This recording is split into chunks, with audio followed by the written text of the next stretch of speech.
Me personally, Father's Day is very special. I actually take care of my dad now. He has dementia, so it's an honor for me to take care of my father. I have 3 children. I have two children in college. My son is getting his MBA at FAMU, Florida A&M University. My baby girl just got a 4 ride to North Carolina A&T. All right. And my oldest daughter, she's still trying to find herself, so that's a whole nother. Let's give it up for those of us trying to find ourselves. And so, I write a lot about fathers and the role of fathers. Even though I have an educational background, for 14 years I've been a federal consultant on the National Fatherhood Initiative. I did. Actually, You did. probably know my cousin Cortland, but Oh yeah. that's my first Get out of cousin. here. That's my mama. His mama is my mother's younger sister. Okay. I raised Cortland. And so I really believe that as Black people, if we're gonna win, there has to be a greater focus on family. And we have to find ways to better support our men. And one of the things that I will say is that too often we close the door on dads when we always need to leave the door open, because oftentimes you find that many young men grow up without fathers or father figures or village dads, and so they begin to just replicate the cycle of father absence. And so, much of my work has been around honoring and celebrating, fathers. And so we thought it was really important that we just take a moment to even hear from some of my other dads. My whole life is my children. I don't move unless I touch base with my children. My whole life is my children. And so I know me and Brother Grant were having some really deep conversations about this whole fatherhood journey. You want to share? So, I have 2 children. I have a 24-year-old son. His name is Tariq. I named him after the Moorish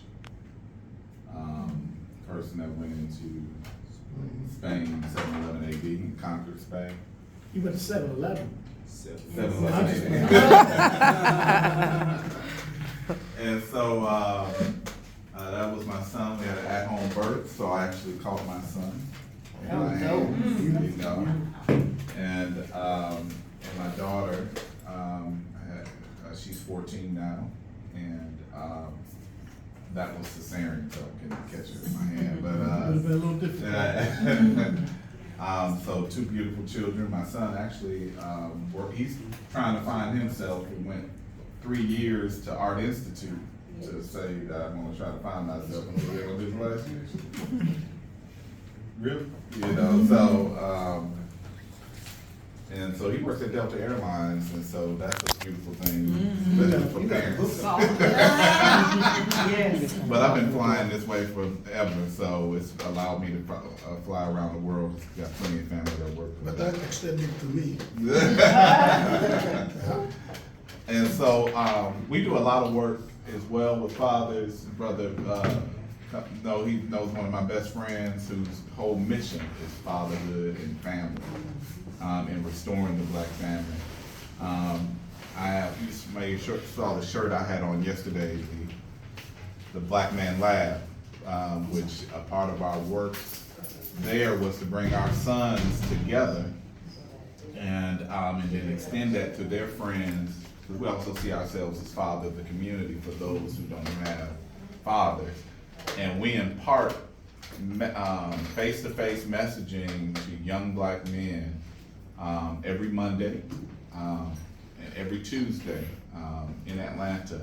We feed them, and we just millionaire Black men speaking to young Black men. Black men attorneys speaking to young Black men. Black men doctors speaking to young Black men. Black men former gang members speaking to young Black men. Police officers, you name it, we've done the entire list. So that's been a part of my work as well. We do what's called fatherhood showers, and we've been doing it for almost 20 years, where men come together and we created our own African ceremony in the coming of a child to this young father, to whatever father. And so we do a libation, a ceremony, we bring all the men involved. The women can come, but it's really centered around the father and the uncles, all the male figures that will be behind this person in community to ensure that they take care of their child in every way. So it's a lot of work that we do. We do it in love and passion. I love my children, of course, and my daughter's entering high school, and so there's just 4 more years of it's forever, of course, but just that day in, day out, drop-offs and school and all kind of activities. Dating. I ain't into that yet, Ski mask. And so It's funny how men lose their memory when it's dating time. I said I'm like, you can't date nobody until you're 16. But in any case, my father passed away in 2013. My stepfather passed away in 2013 as well. My father was a politician in South Carolina. And so we became very close. So as well, I take care of my mother, and so that's what my life is right now. And really quickly before Orlando, y'all can clap, please. Before Orlando speaks, I think, so you got 2 black men here who both take care of their parents. And America doesn't want y'all to see that, right? Because we consistently demonize black men. You got 2 black men who are literally taking care of their parents. You don't necessarily see that on the news. Come on, brother. All right. So I stand up. Please. I give these long speeches. Okay. So, Hey. I am the father of 2. My daughter Camille is 14. I have a son, Tawan, who is 10. They are the center of my world. My daughter is going to 10th grade. She's a volleyball player, very brilliant young woman. I hope to introduce her to this way, this knowledge. Hopefully, her or my son will pick it up. Fatherhood has been, I'll be vulnerable. Fatherhood has been a challenge for me because I had to pick up and learn on the go. My father was always present in my life. However, we struggled with our relationship, so a lot of things I had to develop and learn on my own. But it's turned out to be a beautiful thing. I draw my wisdom from the elders, coaches, people around me, and my family. So, to say the least, it's been a beautiful thing. My son is going to middle school. It's the first year of middle school, so I know that'll be a challenge trying to keep him away from peer pressure, gangs, drugs, all of those things. But he's made 180 over the last year. This year he ended up getting 3 A's and a B in school, and he increased from a 2nd grade reading level all the way to the 6th grade reading level. Please clap. He was also able to increase that in math as well, but I couldn't have did it without the support of family and community after school. One experience I had this year, I actually taught my son this year. He was in my homeroom class. It was funny to see his face when he walked in the homeroom. His eyes got big as a baseball, and he was like, "Oh my God!" Wow. But yeah, that was a great experience. So he'll never forget, and I will forget it as well. So yeah, happy Father's Day to Professor, would you like to say something about Father's Day? No, before then, what about the other young man? He said there were 2 young men that, this is Orlando, the other one is, what's his name? What's his name? That's it. He said he won't have any potential for 3 Yes, he's on years. a 3 years from now. He's on a 3-year cycle. You don't have no nephews He's or on no a kids 3-year cycle before he is children. Yeah, I mean, yeah, I can, talk about that. Oh. Because in the black community, Yeah, you you're end up right. being a If you are father in a by black default. community, you can say anything about the father, even I if got you're not a father. If you're not, say something because. No, I got it. I tell folks, I've taught like history, I've been like a dean, like all the roles in the school. But I tell folks, I don't teach history, I teach life.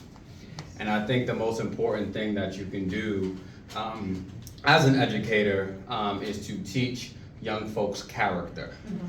And that's what I try to do. So whether I'm teaching about, Nat Turner or Ida B. Wells, like whoever it is, I'm teaching character first. And then everything else will come. So I've been a part of a rites of passage organization called Ndugu Nzinga for the last 11 years. So I've been mentoring folks since when I was in college. I was mentoring folks since I was 20 years old. And I bring all of them here with me. I have three nephews, a couple of little sisters that I adore. I have 2 nieces who are actually my mentor who raised me when I was 20 years old. I had a 1.6 GPA, and he took me out of like the abyss, and I was able to move. My mentor, Dr. Leonard Jeffries, he did a wonder on me in terms of like transforming my mind and my consciousness. I have a pops and a father. I don't call anyone stepdad or anything. I don't believe in that. So yeah, it's been a great journey of these last 10 years educating the young minds of students. And everywhere I go, I just love kids. I love youth, and that's one of the reasons when I was an administrator, I think I taught a class because I just wanted to inspire youth. So that's my journey. My mission in life is to teach youth the history of people of African descent, and I've been doing that ever since I've gained consciousness. So thank you, and happy Father's Day. You mean you teach them the life of African descent if you don't teach history? I said, I like that. Professor's on you now. So Professor Ananobi, I know you want the last word, and I know you like it big, but this is a small token of our appreciation for everything that you do, because we know this is Fulbright, but more than Fulbright, we know that you are like our father, our academic father, our spiritual father, our father where our fathers are not here. And though you have 5 children, you have plus how many thousands that you have helped journey to Africa, starting with me. And I just want to talk about the multiplier effect. I came here with you in 2003. I set up a school right before that year was out, and the next year. And since then, I myself have brought over about 400 people to this continent. So if you think about when I came, I was a young girl, and I was the worst one on the trip, believe that. I didn't know anything about Pan-Africanism, although, and I had a degree in African American Studies, had never heard of Kwame Nkrumah. So imagine coming and then just having your whole perspective like turned upside down. But I was young enough to kind of manifest some of the things that we talk about in the curriculum. But most importantly, I never would have had that opportunity without the person sitting in front of you who has been more or less a father to me. I think LaVon said she expressed that she didn't get a chance to grow up with male figure around. That was my situation as well. I have a dad, but he lived far, and after about 6th grade, I don't see him as much. I didn't see him as much. So I just want you to know that you have fulfilled those shoes for not just myself, for so many of us. And on this day, please don't take this as the end all be all. This is just a very tiny microscopic token of our appreciation. We love you, we appreciate you, and we want you to know that while you're here. And we say this on behalf of your 5 children. And I'm gonna say on behalf of Ijama and the clan, all right? So thank you.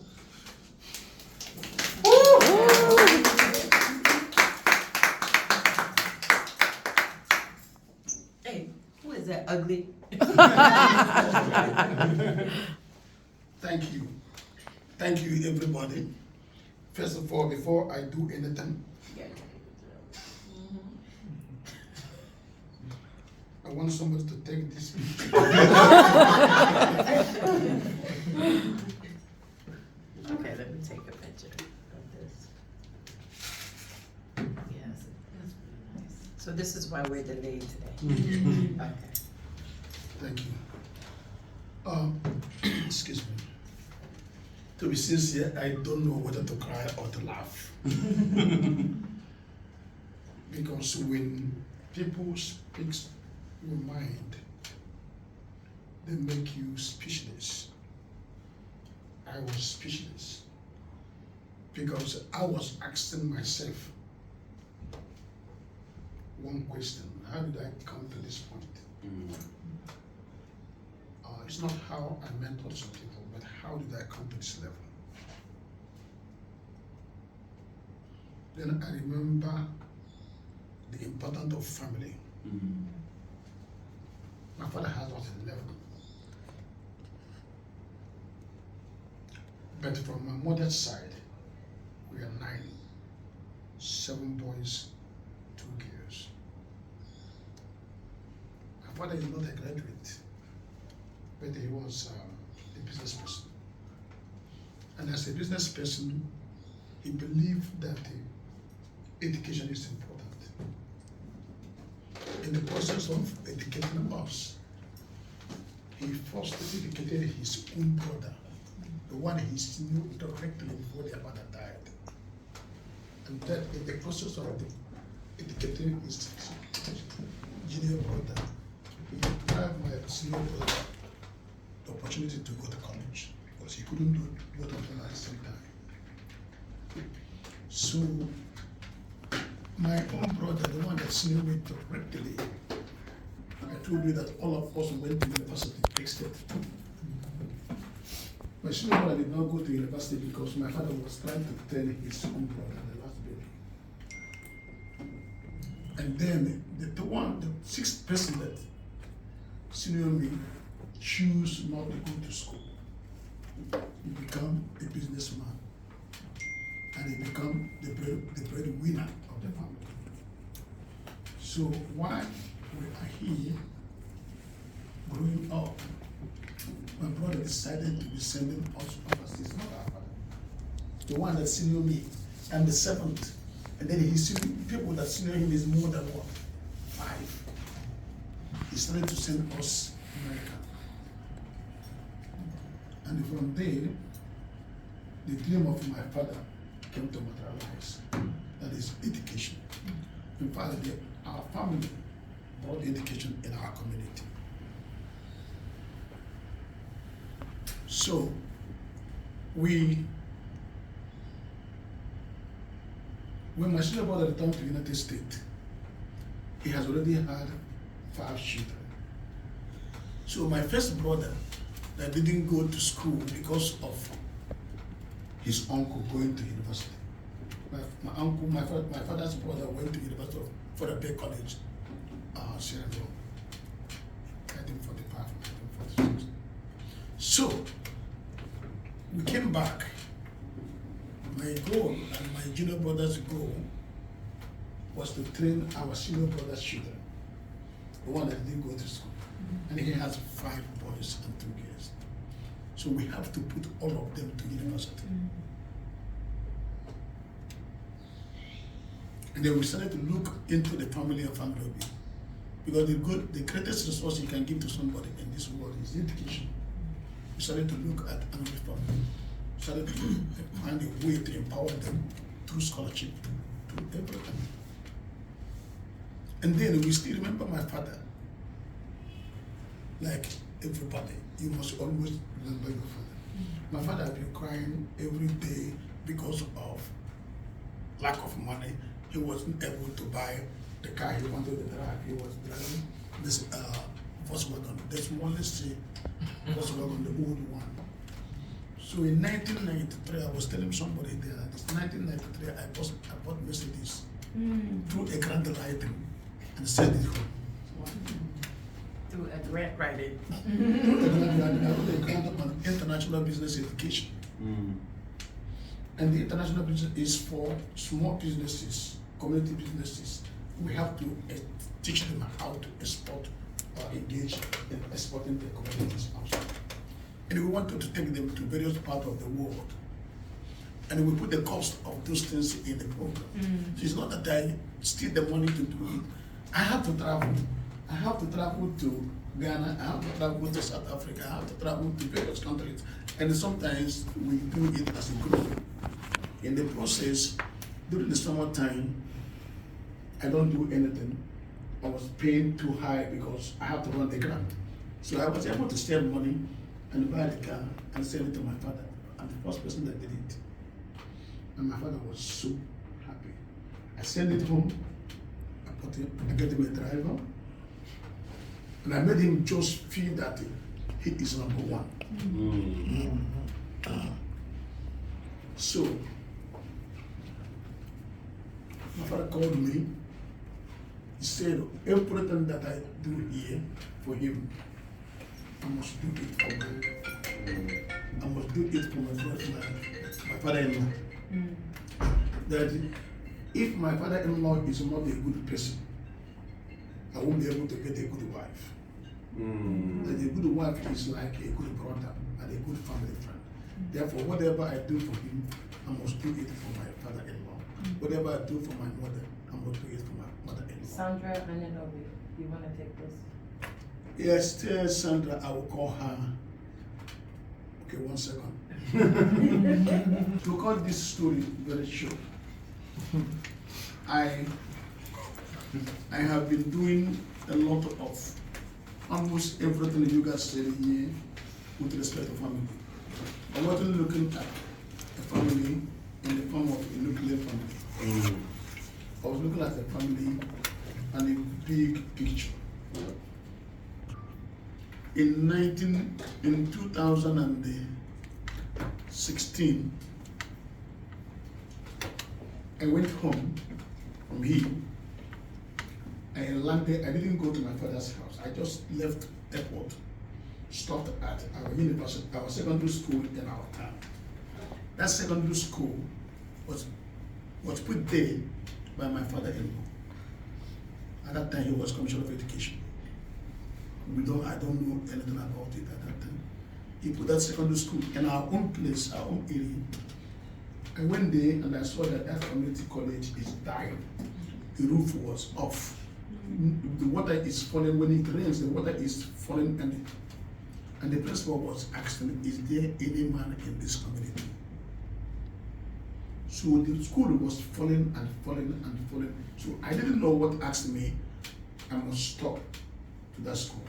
So, and I have my luggage on the car. Inside the car, my driver was driving. I stopped this, they stopped, let me go and see the principal here. Later I reached the school, the principal saw me, he don't know me. Some of those who know me come and to the principal. The principal came out and lied down on my leg. I was like, who are you? He's a woman. Why are you laying down on me? He said, it's God that sent you to this school. So what do you mean God? Where is God? The God that is in heaven, that brought me to Nigeria. So is anything wrong with the school? She was crying that when they were taking the senior examination, the rain started to fall. And that destroyed the paper students use everything. He started to bring that from one place to another. So when I went through that, I said, oh, this is not the type of school I went to. The middle school or elementary school. And here we talk about secondary school. So I told her, consider this problem solved. And I didn't know why I said it. I just said, consider it solved. She was looking at me like this. She said, Madam, I didn't come here to make a miracle, but I know that education is our foundation. So I left. Immediately I left the day, I went to the youth, the president of the youth, who don't know me. He said that I need to call him, call for me on my behalf. Who is who in our village, in our kindred? I need to talk to all of them. So he did call them and gave me the number. I called them. Some of them are in Lagos, some of them are in Port Harcourt, some of them Alaba, all part of our place. I said, I would like to see all of you. So how many of you, when they came, after 1 2 weeks, they met in my house, I asked them, how many of you have been able to go to this secondary school here that was built in the 90s? Why must it be decaying just like anything?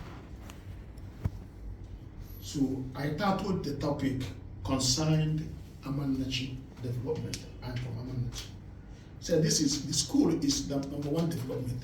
This school, we must fix it. Look at why I call all of you.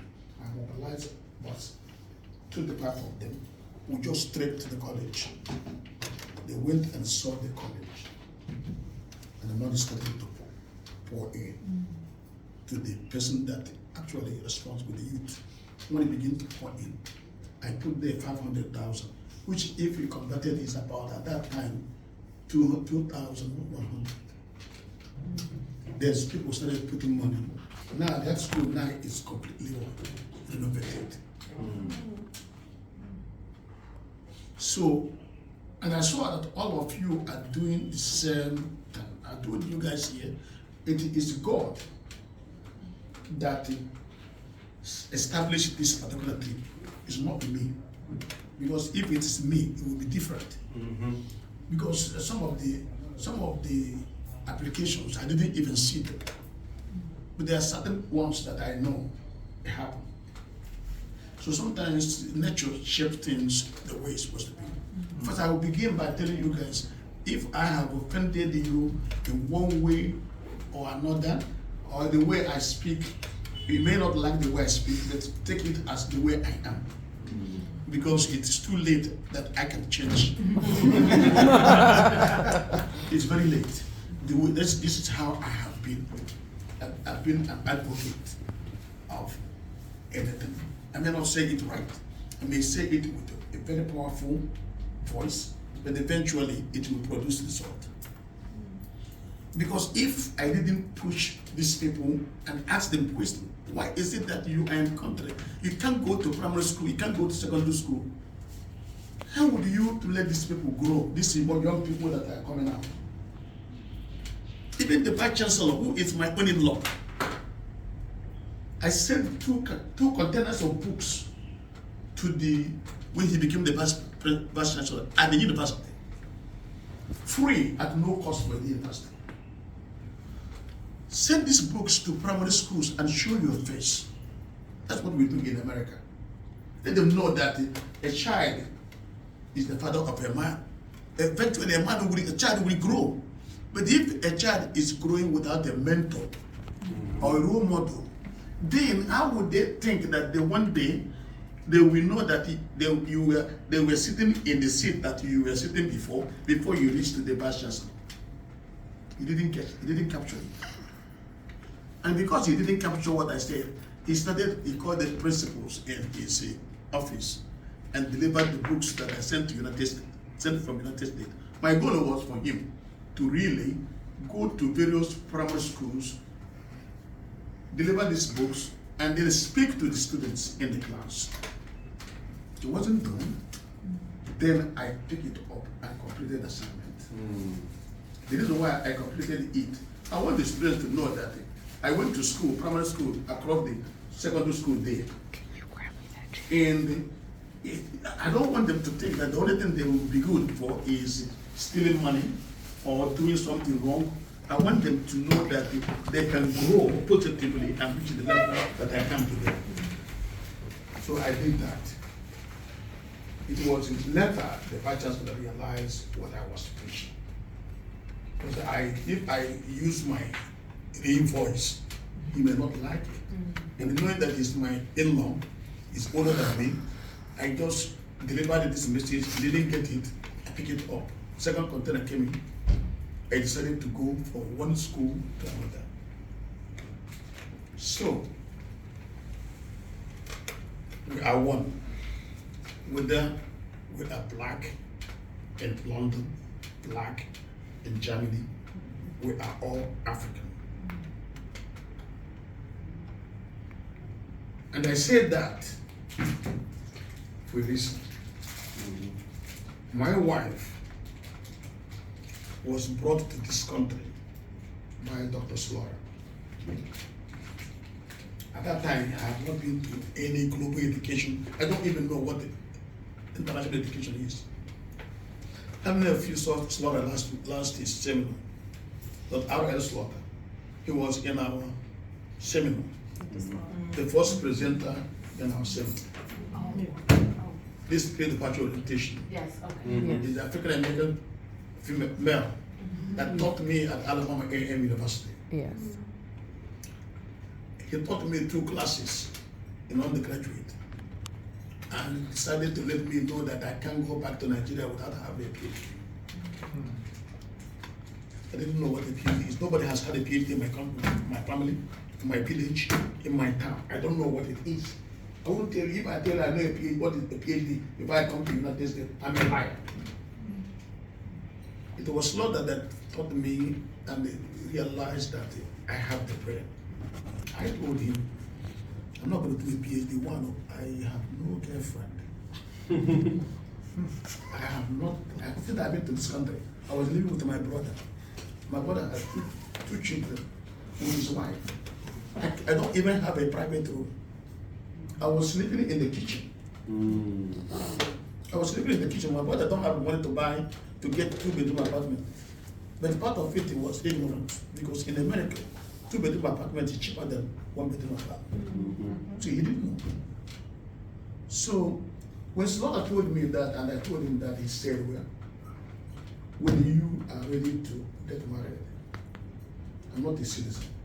I don't even know how to get my wife here.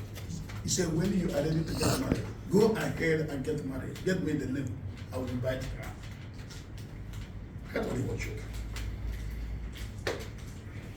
Then I started doing my undergraduate. I had my undergraduate degree in 2 years.